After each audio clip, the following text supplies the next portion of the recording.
sometimes you feel like a disappointment yourself. Hejka, to Alex Blackrose i witam was wszystkich bardzo serdecznie w kolejnym odcinku It Gets So Lonely Here. Ostatnio zakończyliśmy sobie tak w sumie w pół rozmowy, bo w sumie nie wiemy, jak długo ta rozmowa będzie się działa, będzie tutaj prowadzona i nie wiemy, czy coś nie zacznie się dziać. A tamten odcineczek w sumie już troszeczkę trwał.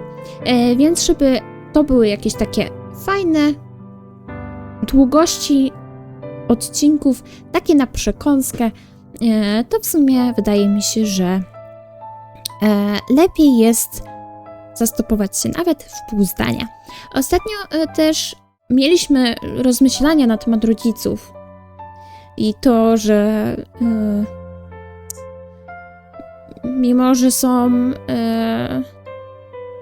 tylko ludźmi, to nie zawsze spełniamy ich oczekiwania i nie zawsze oni mają spełnione swoje oczekiwania i nawet jeżeli dziecko prowadzą w ten świat, to nie znaczy, że będą wiedzieli jak i będą się nim odpowiednio zajmować. Moja droga, not all parents are responsible, just as not all people are responsible. It is a painful subject. Oh well, it's alright if my mother never liked me, or ever if she never loved me. I know my father did, and that's all that matters. She was always there for me, no matter what.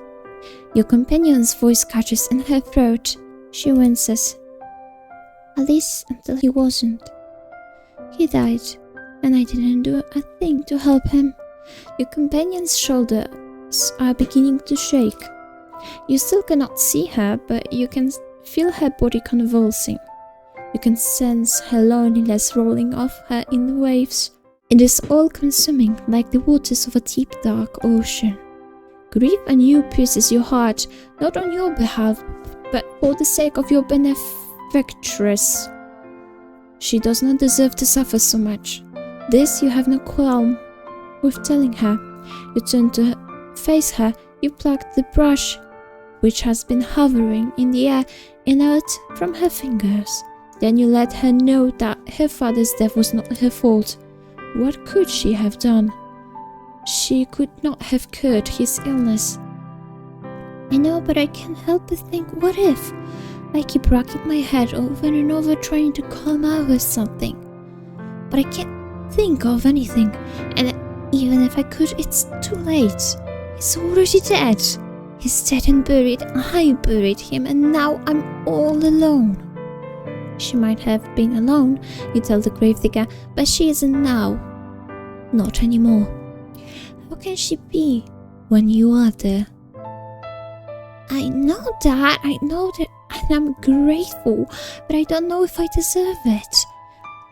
Why would she not deserve new company? You do not understand. Because I couldn't do nothing for nobody.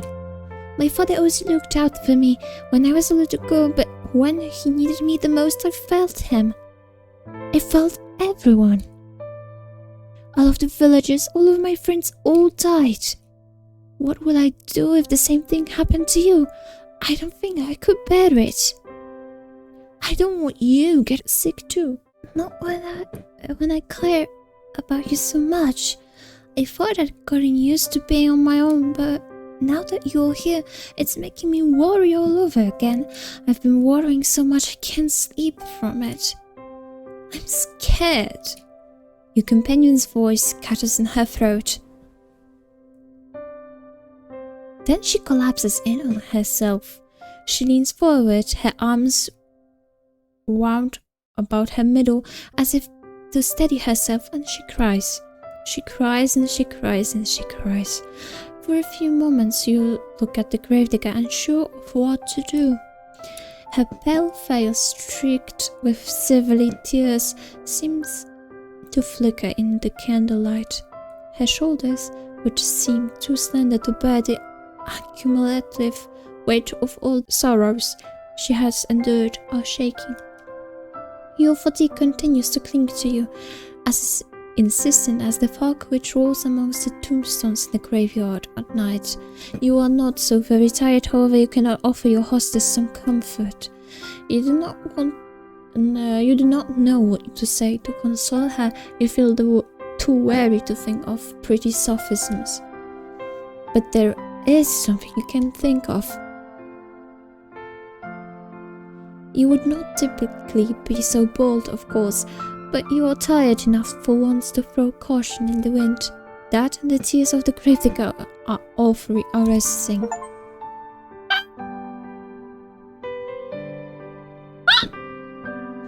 You open your arms and before the gravedigger can pass comment, you pull her to your chest. Oh! A soft exclamation escapes her lips. Escapes the lips of the gravedigger, quieted the sound of wintry snow as it brushed the ground. Then there is nothing. The gravedigger is stiff in your arms for a few moments, like the corpses she and her father used to seal away inside their wooden coffins. She is all wide-eyed and awkward, pointed elbow. Sorry, ja nie umiem powiedzieć elbows. Elbows. Tears still coursing down her pale cheeks. You worry briefly as you hold her that you have perhaps made a mistake. Were your attempts at consoling her too clumsy? You would not know. You have never been in a situation like this before. You have never consoled any friends before because you have never had any friends to console. It is not so now, however. You are as far away from your old life as it is possible to be, and the gravedigger does not curse you for your impudence.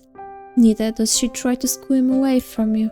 Instead, she sits there, still as a statue, cradled in your arms. Oh, I'm very sorry to show you something so embarrassing.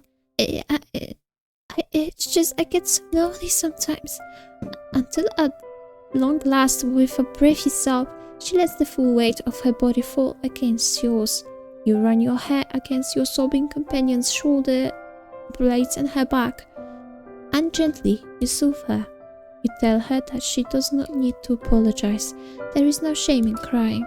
You hug her for many minutes while she sobs against your chest, wetting the front of your nightgown. No further words pass between you that night, but she does not need to. Words are irrelevant in a moment as tender as this, shared between two souls who have come to understand one another through mutual loneliness.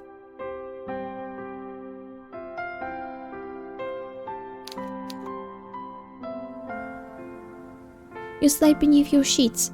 You still feel exhausted, and the gravedigger joins you without asking for permission. It would be an unnecessary piece of politeness, really, given your acceptance is all but assured. You have already accepted the gravedigger after all, every single inch of her. You have accepted her hospitality. You have accepted her food. Now you are accepting her company. You arrange yourself beneath the sheets, then draw her body to yours. The gravedigger has not yet changed into her nightwear. Her clothes will be horribly rumpled when she awakes come to following morning, her head resting against your chest. But tomorrow has ceased to matter. It no longer exists. There is no concept of time between the two of you, no thought of the day which will dawn once the night inevitably ends.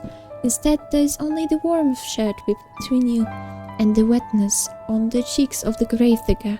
There is the sound, irregular now, and less intense than before, of your companion's muted, muffled sobs. There is this gentle, tender moment snatched in the midst of a deep, dark night, which can never be replaced. Your eyelids feel heavy, as though weighted down with stones. They droop inexorably downwards, pulling you, like a drowning maiden, into the dark, impenetrable abyss of slumber. You yawn, then you fall asleep, cozied up beside the gravedigger, like two cats in a basket. You sleep and you sleep and you sleep, more deeply than you have allowed yourself in quite some time.